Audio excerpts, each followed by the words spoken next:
how long have you been at Yorkshire Housing? And for those who don't know you, can you give us a little brief overview of yourself and Yorkshire Housing? Okay, right. And firstly, thanks for having me along today. So I think I've been at Yorkshire Housing. I started on the 1st of April last year, 2019. So I've had all the jokes about April Fools and all that sort of thing. So there's nothing you can say that I haven't already heard. Prior to that, I was over at the Pennines at Holton. But I'm Donny born and bred. And my dad would probably, he struggled to forgive me for going over the Pennines when I went to Manchester. So he's finally, although sadly he's passed away, but he's finally happy that I'm back in good old Yorkshire. So I've been at Yorkshire for what now? So that's about 15, 16 months.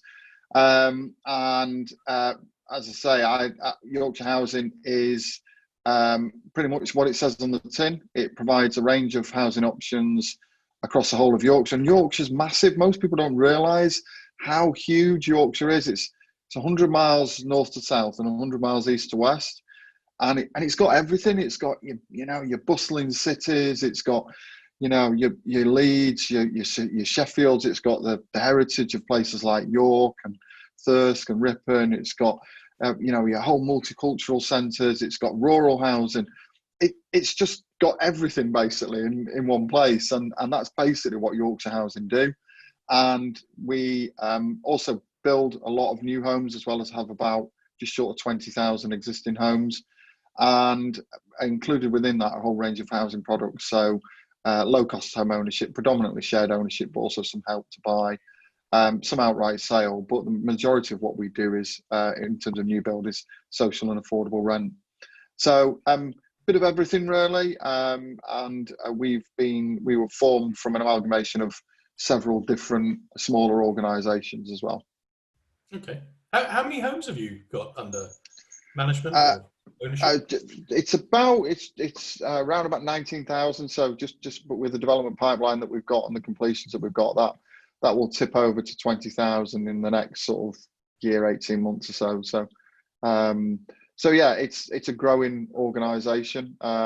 We do dispose of some properties, so we do stock swaps or disposals to other associations who are better placed to manage some of the properties that we have. So yeah, it's got a vibrancy and an energy about it, which is good, as well as a good heavy dose of Yorkshire pragmatism.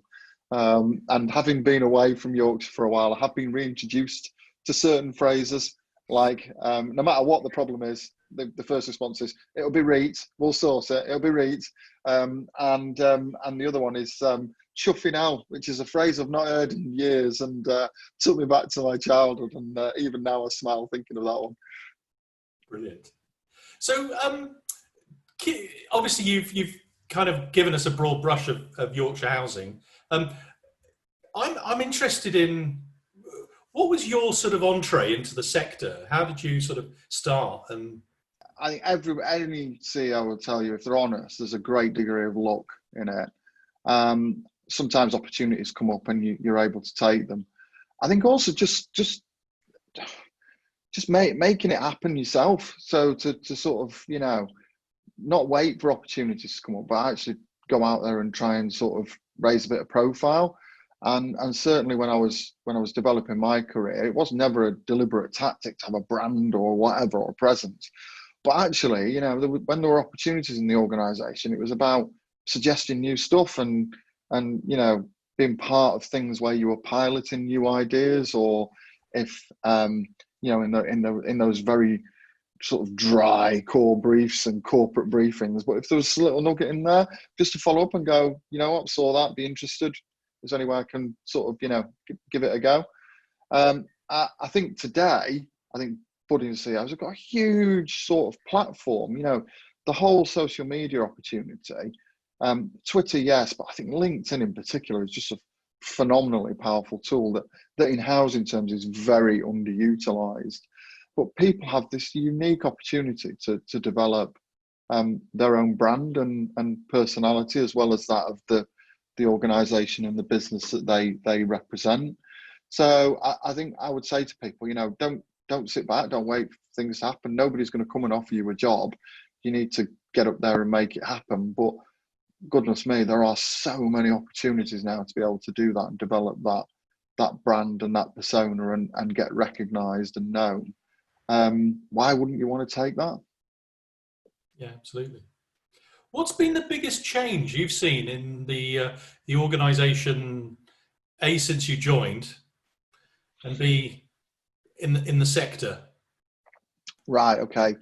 Oh, since I mean, I'm so lucky. Yorkshire Housing is just such a great canvas on which to sort of come into. So, you know, it was an organisation that had been well run. It was in a financially sound position, and I think what I sort of the attraction for me is really, I think my skill set is more around taking things which are good and making them fab, you know, almost squeezing that last sort of 15-20% out of things, and that's been very much the case with Yorkshire Housing. I think certainly to be able to have that starting point and really sort of drive forward. So, you know, we've driven out agile working, and we might touch on that if you want to go down what's happened since COVID. But certainly the agile working, we are one of the early sites for rolling out Microsoft Dynamics, which again is a really interesting process in terms of that whole solution.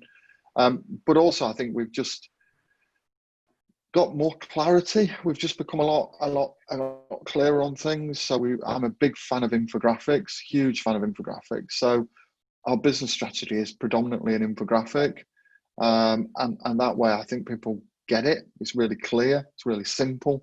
But actually, I think one of the problems that the housing sector sometimes faces is that we overcomplicate what is quite a simple business model, which is that we build homes, we rent them, we let them, we collect the rent, and we repair them.